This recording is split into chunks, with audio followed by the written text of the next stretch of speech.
Donc là, on va commencer par créer donc un fichier test robot, donc on va pouvoir récupérer dans Visual Code. Donc là, c'est important de le faire dès maintenant.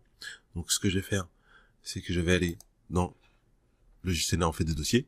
Donc ça, c'est un choix. Moi, j'ai choisi, donc si vous voulez, vous pouvez faire la même chose. J'ai choisi d'aller dans les documents. Donc dans mes documents, et dans mes documents, j'ai créé un dossier test auto, voilà, un dossier test auto. Je rentre dedans, et c'est à l'intérieur que je vais mettre mes fichiers. Donc là, je vais faire nouveau document texte, hein. Vous n'êtes pas obligé de faire comme moi. Donc il y a différentes manières de créer un fichier. Donc là, j'ai pris une manière que tout le monde peut comprendre. Et je vais le nommer test. Normalement, le fichier doit s'appeler test.robot. Mais nous, on va faire une manipulation. Donc là, on voit que c'est test.robot. Mais moi, je sais que là, le fichier, en fait, il est pas bon. Parce que je dois modifier l'extension. Donc, pour certains, normalement, vous n'avez pas à faire ça.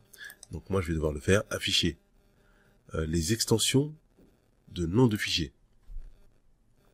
Voilà. Donc là, maintenant, j'ai test.robot.txt. Donc là, c'est pas bon. Donc là, je vais faire renommer. Je vais cliquer dessus. Voilà. Et là, je vais enlever le txt. Donc là, l'extension de mon fichier, ça doit être robot. Donc n'hésitez pas, ça c'est une partie en fait qui est importante.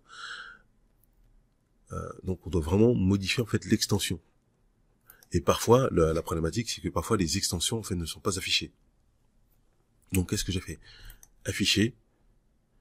Donc bon, afficher. Et l'important en fait ici, c'est d'afficher en fait les extensions de nom de fichier. Et si vous n'arrivez pas, voilà, si dans votre ordinateur il y a des petites différences, n'hésitez pas à faire une recherche sur Google, comment afficher les extensions en fait des noms de fichiers. Voilà, comme ça on est sûr qu'on va avoir un test.robot. Et là on a créé notre premier fichier.